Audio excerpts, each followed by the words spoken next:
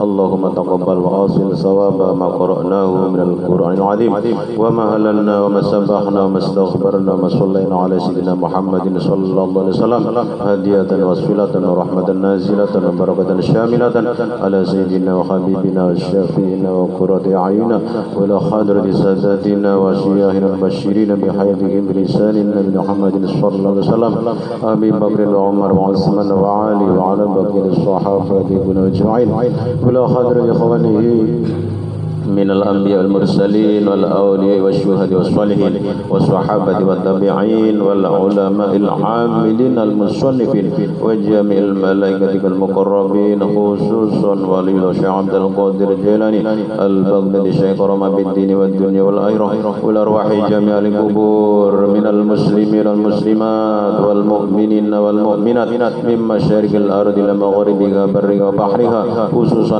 آباءنا وأمهاتنا وأجدادنا jadadina wa nakhususun ruh, kita khususkan dalam hati kita masing-masing, keluarga kita, mertua kita, saudara kita yang telah mendahului kita, khususan la ruhi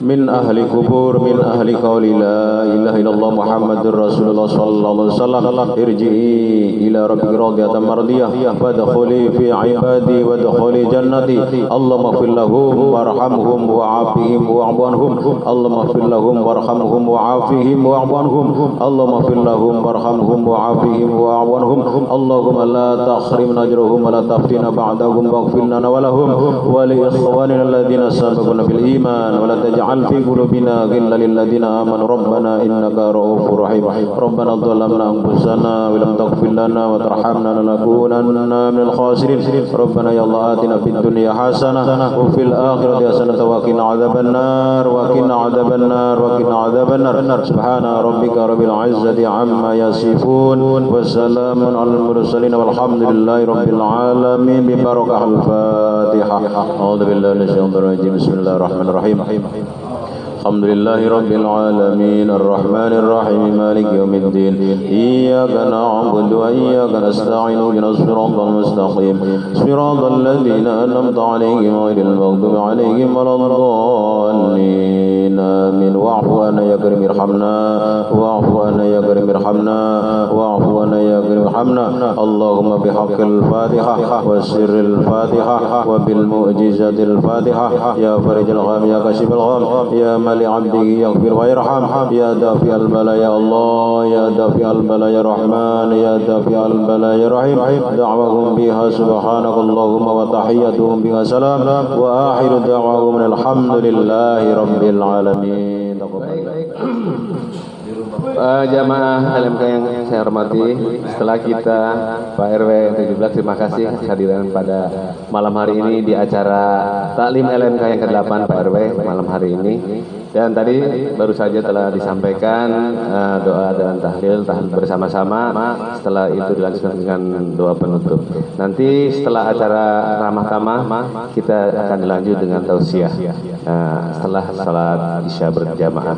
Baik, acara kita rehat dulu dengan kita sama-sama break makan malam bersama. Demikian santapan jasmani. Terima kasih. Assalamualaikum warahmatullahi wabarakatuh. Perintah Allah mendidik istri agar taat melaksanakan perintah suami, karena perintah suami adalah merupakan satu syariat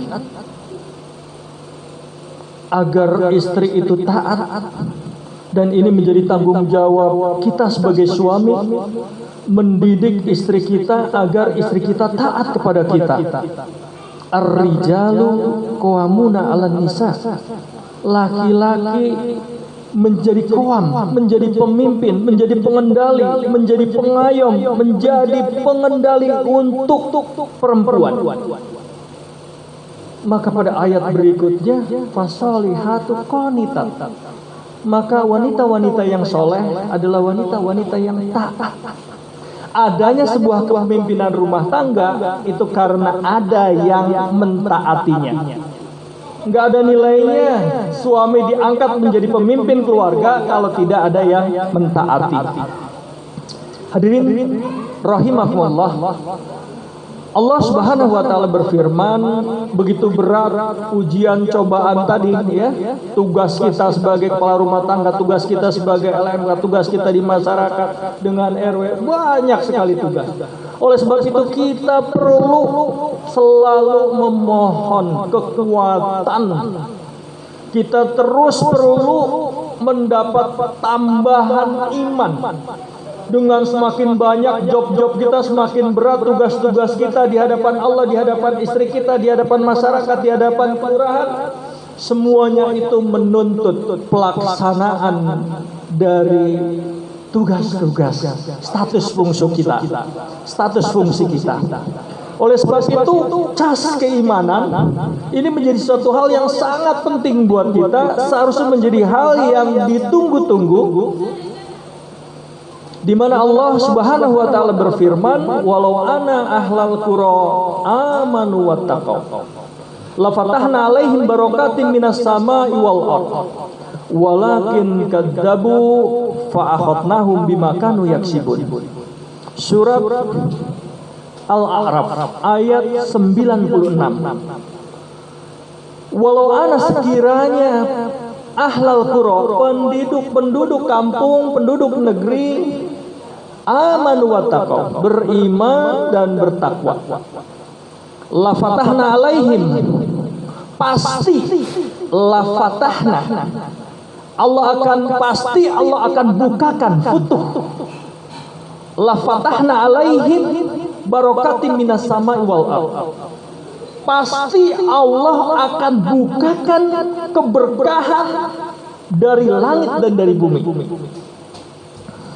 Jadi kunci kita mampu melaksanakan segala beban hidup kita, berat hidup kita, ketika Allah bukakan keberkahan dari langit dan dari bumi, sebesar apapun tugas tanggung jawab kita, insya Allah akan bisa kita lalui dengan baik dan benar. Bukan hanya sekadar baik menurut masyarakat, benar menurut ukuran Allah Subhanahu wa taala. Oleh sebab itu, amanu wattaqau, iman dan takwa ini menjadi password, menjadi kunci agar dibukakannya keberkahan dari langit dan dari bumi. Amanu wattaqau.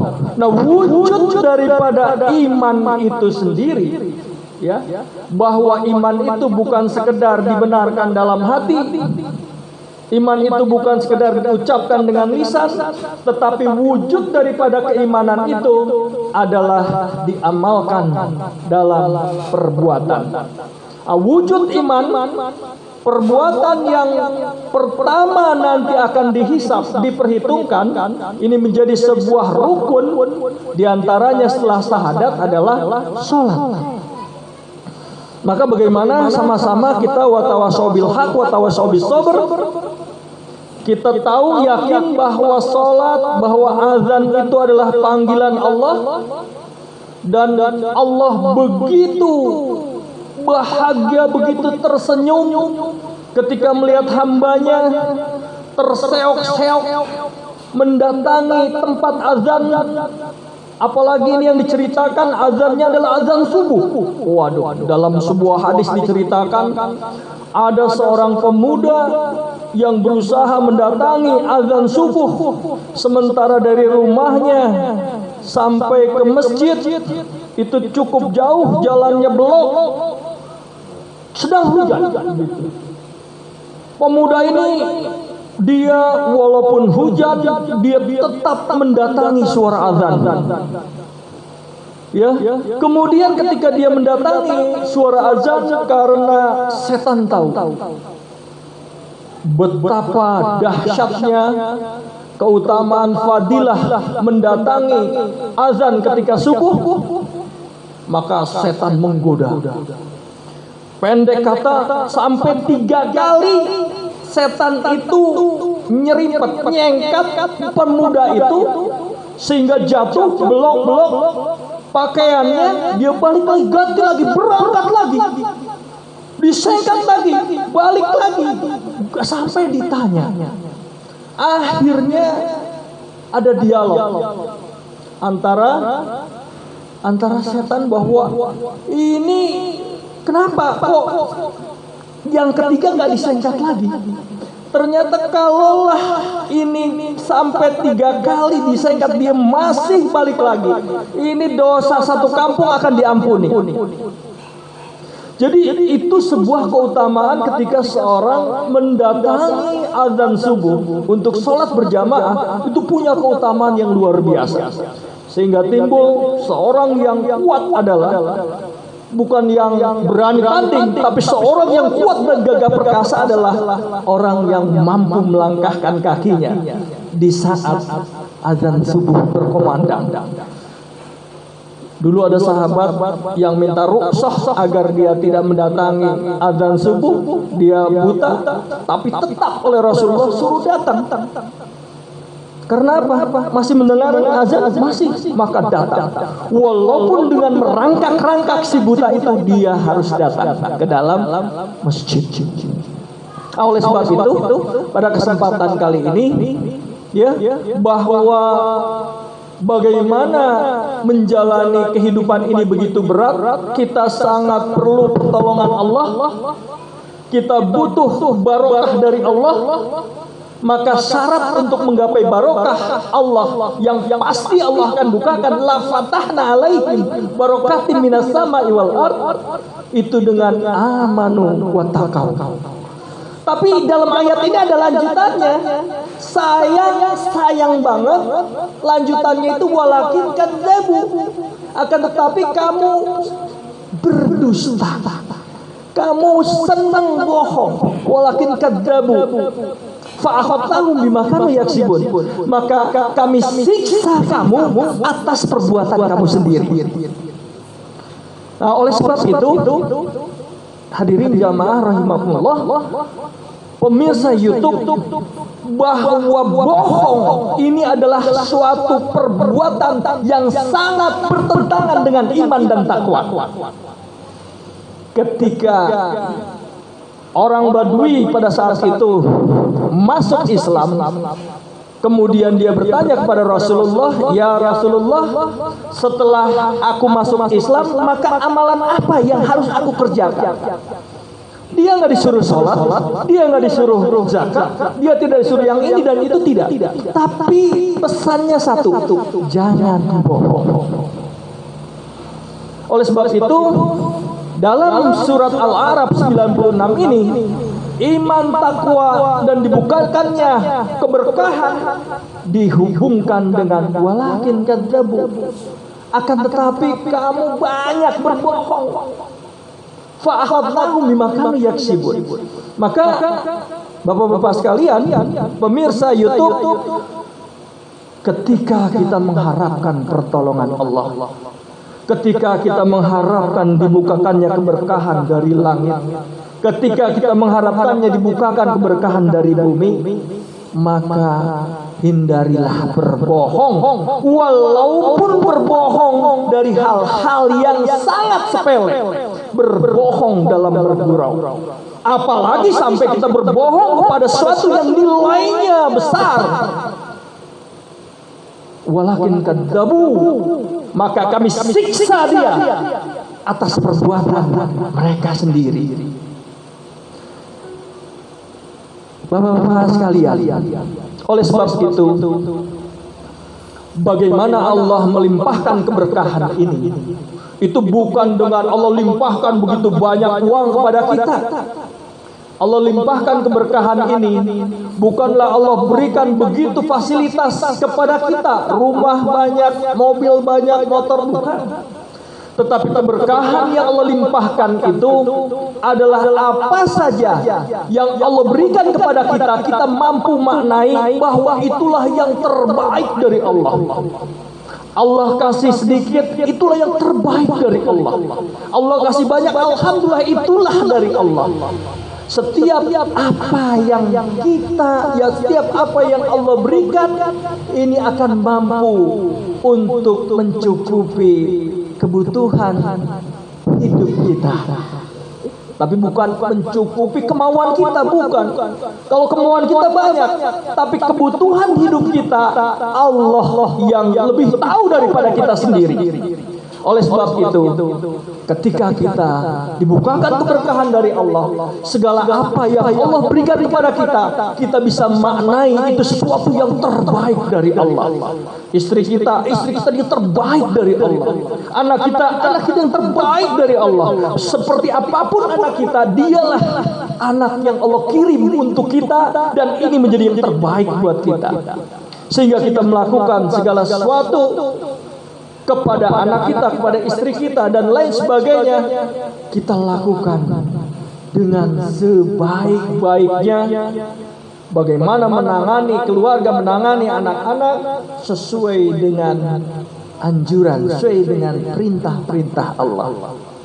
Ketika kita melakukan apapun yang Allah perintahkan, sekaligus dengan kita meninggalkan apa-apa yang kita tinggalkan, maka itu adalah bagian daripada refleksi keimanan kita. Dengan kita selalu terus dan lagi melaksanakan ibadah, melaksanakan syariat, perintah Allah, maka ketika kita pelaksanaan itu disadari atau tidak, akan kembali lagi memperkuat keyakinan kita kepada Allah, menambah ketakwaan kita kepada Allah. Ketika iman kita, takwa kita bertambah kepada Allah, maka Allah akan semakin sayang kepada kita. Allah akan semakin cinta kepada Allah. Yuhibbuhum wa yuhibbuna. Aku cinta padamu, kata Allah, dan kamu akan cinta kepada aku. Allah memberikan rasa cinta, tetapi dialah Allah yang cinta duluan kepada kita. Yuhibbuhum wa yuhibbuna. Allah firmankan, aku cinta padamu dan kamu akan cinta padaku. Mungkin ini yang bisa saya sampaikan pada kesempatan malam ini. Lebih kurang mohon dimaafkan. Wabillahi taufiq wal hidayah. Assalamualaikum warahmatullahi wabarakatuh. Dengan disampaikannya tausiah tadi, maka berakhir sudah acara taklim pada malam hari ini. Taklim yang ke-8 LMK Tugu Utara, Kecamatan Koja, Jakarta Utara. Mari acara ini kita tutup dengan membaca hamdalah. Alhamdulillahirabbil alamin. Demikian itu saja, terima kasih. Assalamualaikum warahmatullahi wabarakatuh. Waalaikumsalam warahmatullahi wabarakatuh. Ada pertanyaan? Ya, boleh, silakan. Silakan tanya jawab. Ini santai. Barangkali Pak Rudi biasanya nanya banyak, Pak Rudi. Bismillahirrahmanirrahim. Assalamualaikum warahmatullahi wabarakatuh. Ini apa? Ini mantap nih, padat, singkat, tapi emang mengenai kehidupan sehari-hari. Jadi santapan jasmani, kalau lapar kita butuh, ketahuan lapar perut Ustaz ya.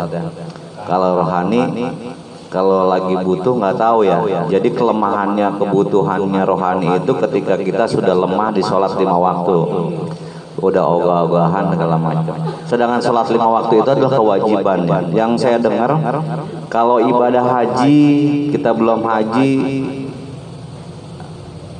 itu bisa kapan aja bisa terlaksana ketika ditinggalkan. Terus umroh segala macam. Kalau ibadah sholat ditinggalkan itu, kita meninggalkan sholat 5 waktu itu seperti apa ya hukumnya? Terus kan nggak bisa diganti, nggak bisa digantikan dengan apapun ya. Entah itu diganti dengan berupa sedekah atau apa kalau sholat 5 waktu. Nah itu seperti apa kalau kita ada kealpaan sholat 5 waktu yang tertinggal atau tadi yang agak udah rendah kita kadarnya, malas-malasan tertinggal tuh sholat 5 waktunya. Itu seperti apa kita minta untuk bisa membalas atau yang ketinggalan itu seperti apa nanti teknisnya kalau sholat 5 waktu? Ya.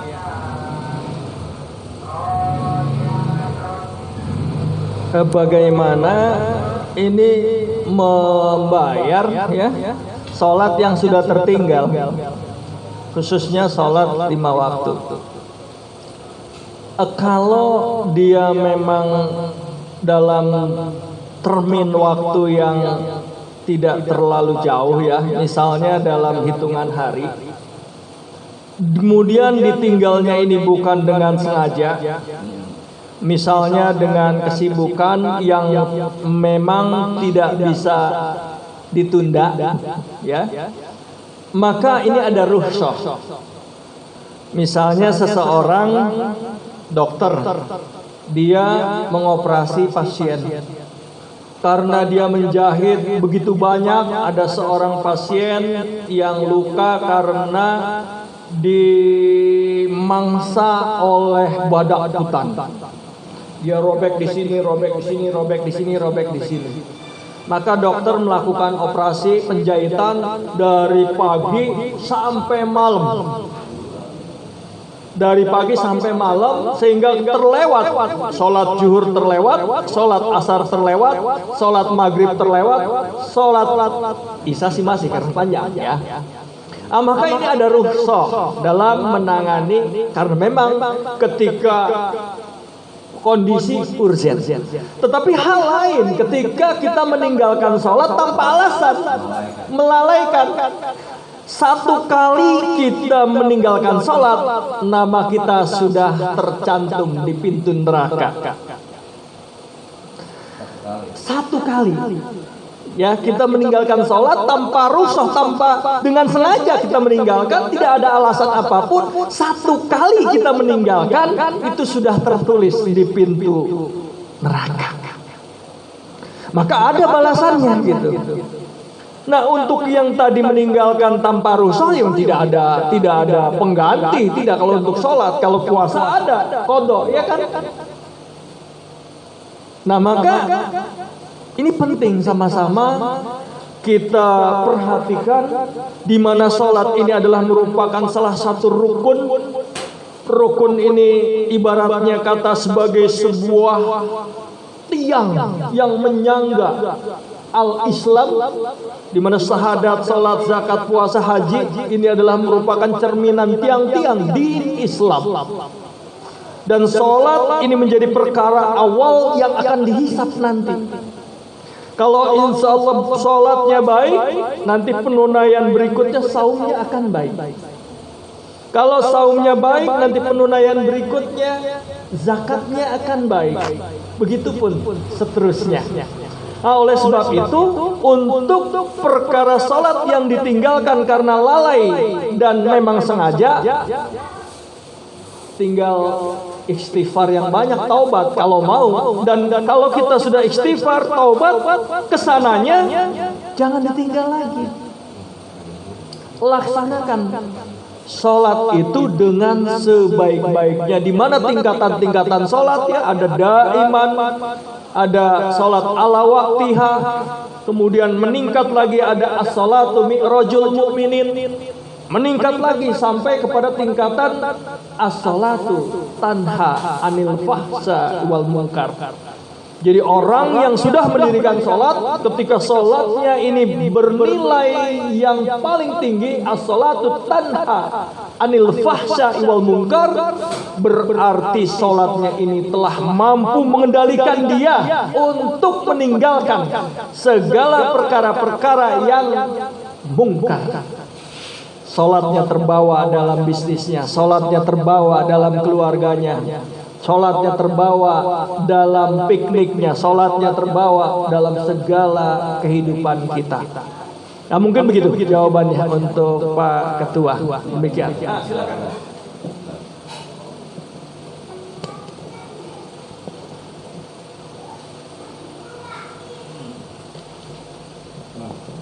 Terima kasih. Assalamualaikum warahmatullahi wabarakatuh. Mohon izin pimpinan LMK dan Pak Ustadz, saya sangat terima kasih sekali pada malam hari ini bisa menghadiri talim LMK. Jujur aja Pak Ketua, dari kemarin saya dapat undangan terus tapi keterbatasan saya aktivitas.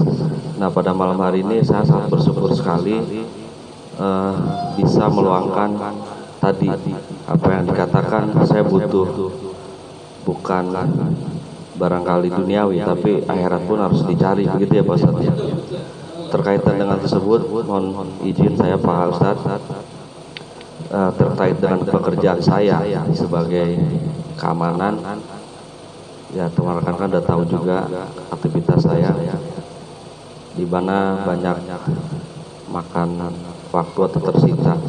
Yang menjadi pertanyaan saya Pak Ustadz, saat itu kemungkinan dalam sebulan pasti saya tidak melaksanakan sholat Jumat, di mana pasti rutin itu Pak Ustadz.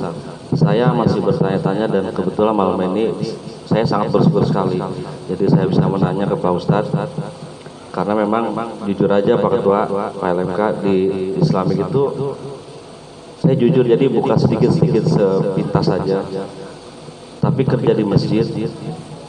Tapi untuk kegiatan-kegiatan di dalamnya saya ngebuka artinya apa kejelekan gitu ya. Tapi memang fakta itu mungkin dari pimpinan belum bagaimana seperti apa saya juga kurang tahu. Tapi saya sangat bersyukur. Jadi begini, tadi saya sebulan pasti tidak melaksanakan sholat Jumat di dalam setiap bulan itu sekali. Itu karena memang saya pasti kena jadwalnya Jumat. Nah, pertanyaan saya, gimana Pak Ustadz langkah saya, ataupun apakah saya diganti? Selama ini saya sholat zuhur aja tuh Pak Ustadz. Nah, tapi saya masih ada hati saya ngeganjel gitu, dalam artian kalau saya kan mungkin sekali dua kali, kalau terusan bagaimana? Mungkin saya sudah 17 tahun selama di situ, 2 tahun 2000 saya nggak pernah sholat Jumat dalam sebulan sekali. Terus sholat kayak sunah-sunah Idul Fitri saya nggak laksanakan karena pasti saya dapat tugas. Nah, jadi mohon pencerahan Pak Ustadz pada malam hari ini, izin rekan-rekan biar hati saya juga tenang, karena memang kalau gimana ini menjadi tumpuan saya, di dunia juga harus saya cari, akhirat juga harus dapat gitu Pak Ustadz saya. Terima kasih. Billahi taufiq wal hidayah. Assalamualaikum warahmatullahi wabarakatuh.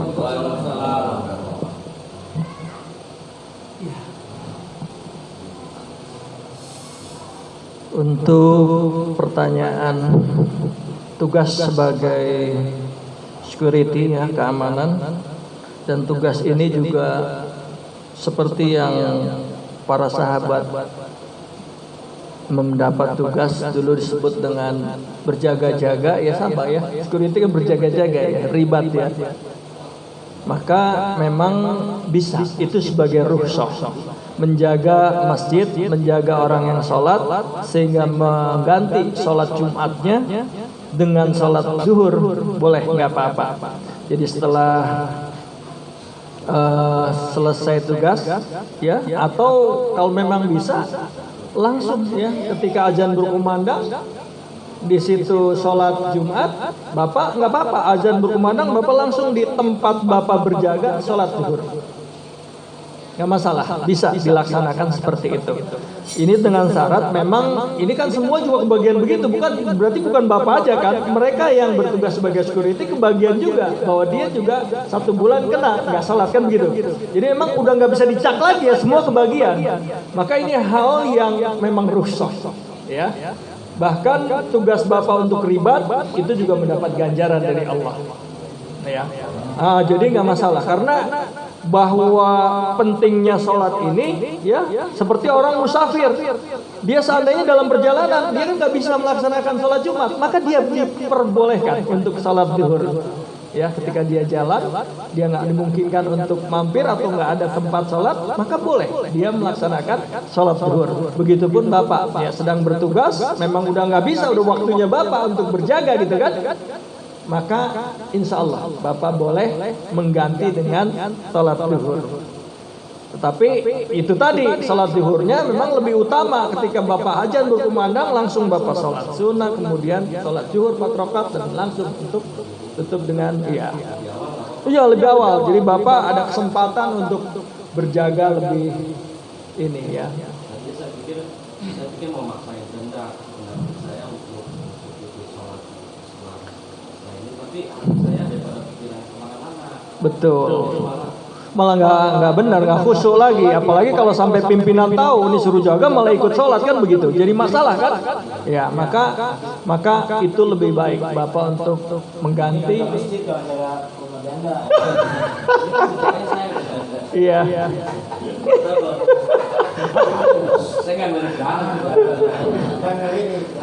Jangan. Saya mau udah ketahuan udah di situ, jadi makanya pertanyaannya makasih Pak ya. Iya, alhamdulillah. Iya. Silakan. Boleh. Ini pertanyaan Ini paling kalau lagi coba air sholat lu bisa berat ini paling berat ini. ini berbobot kayaknya Berat ini. Assalamualaikum warahmatullahi wabarakatuh. Waalaikumsalam. Terima kasih Pak Ustadz Joko, Bapak Ketua, Pak Haji, Pak Ustadz Mastum, beserta teman-teman semuanya. Yang saya tanyakan bersangkutan dengan yang tadi untuk Bapak Jainuddin. Karena Bapak Jainuddin itu cuma 1 bulan Pak, tidak sholat Jumat. Kalau saya setahun. oh udah kapal. Nah, gimana itu? Jadi saya gantikan dengan sholat zuhur, begitu. Saya rasa itu saja Pak. Terima kasih. Assalamualaikum warahmatullahi wabarakatuh. Ini informasi ya. Iya, maksudnya gimana gitu Pak? Iya. Nah, ini perjelas dulu nih. Ini ada berapa krunya, ada berapanya? ini pertanyaan curhat gitu. Yang ini beda. Tadi Bang ada Cina, dia bisa lah bikin sholat Jumat lah. Jadi saya sholat dirian, sholat zuhur. Iya. Maaf. Alhamdulillah ya Pak Rudi Seherman bertanya. Ini nggak belayar lagi. Iya. Jadi untuk melaksanakan Jum'ah secara berjamaah sulit di kapal ya. Dari jumlahnya juga ya. Ada berapa orang yang Islam di kapal itu? 7. Kadang-kadang 2 gitu ya. Ntar kalau cuma 2 deh yang dia yang khotib, dia yang ajar, dia yang imam. Kadang-kadang nggak ada malah imam dari dulu ya. Ya, itu rusak Pak Rudi ya. Insya Allah apa yang dilaksanakan Pak Rudi itu Allah beri maaf, Allah beri rusak itu. Tetapi kalau dimungkinkan sebetulnya dalam kondisi seperti itu, kalau misalnya ada 2, 3 atau 4 boleh saja. Boleh saja, seandainya mampu ya. Ada yang mampu berkhutbah, ada yang mampu azan, boleh laksanakan boleh. Tapi kondisi seperti itu nggak ada yang mampu berkhutbah, nggak ada, maka berjaga. Iya, khutbah jaganya beda-beda. Apalagi sedang berjaga, nggak bisa lepas itu ya. Maka itu menjadi rusak. Ya.